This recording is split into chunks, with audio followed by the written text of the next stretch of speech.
Bonjour, je m'appelle Federico Loreto, je suis chirurgien plasticien et je me suis formé entre l'Italie, la France et l'Espagne. Depuis le 2010, je me suis installé à Paris, en région parisienne où j'opère. Et je participe à des activités scientifiques avec le Dr Trevidic, l'association Expert to Expert, depuis toujours le 2010. Par rapport aux autres pays d'Europe, mais surtout les États-Unis et l'Asie, c'est vrai que la France se distingue pour l'attitude qu'il y a de traiter ses patientes, donc les vieillissements surtout du corps et du visage.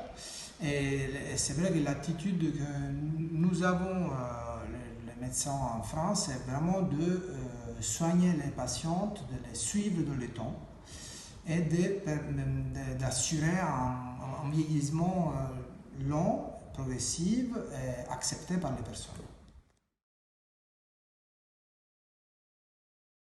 Alors, l'année 2020 a été une bonne année, heureusement, pour la médecine et la chirurgie esthétique. Et depuis quelques années, j'ai remarqué qu'il y a eu toujours plus une demande pour l'utilisation des injections de l'acide hyaluronique en particulier pour le corps.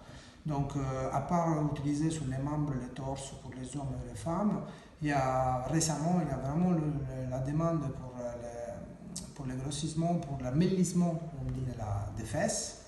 Et donc ça a été une belle surprise parce que depuis déjà quelques années, mais surtout cette année, il y a eu pas mal de demandes sur ce domaine. Autre chose intéressante, heureusement, donc je disais, le Covid ne nous a pas conditionnés et c'est sympa de remarquer que les masques ont vraiment incité les gens à faire les traitements du visage, surtout des lèvres. Parce que grâce à la discrétion du masque, les patientes ne sont pas à risque de mettre en évidence les suites de l'injection. Alors, pour les innovations, 2021, mais en réalité, on progressait dans le temps. On a déjà mis au point des acides hyaluroniques qui sont vraiment fiables et avec un effet de longue durée. La biologie moléculaire, depuis les années 80, nous a vraiment permis d'avoir de nouvelles technologies et de nouveaux moyens d'injection. Là, l'intérêt qui est déjà sorti, mais qui va être encore plus développé, c'est les inducteurs tissulaires. En fait, ce sont des produits, collagène ou pas, qui ont la capacité de régénérer, de stimuler les fibroblastes, donc de régénérer en fait la peau. Et donc de traiter des peaux qui ont été abîmées par la pollution, par le tabac et par le vieillissement.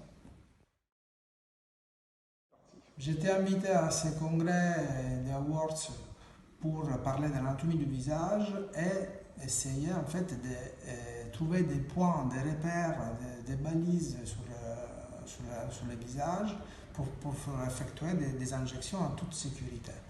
Donc la division en régions du visage est essentielle, la connaissance de l'anatomie est très importante et ça sont les moyens pour éviter les complications des injections du visage.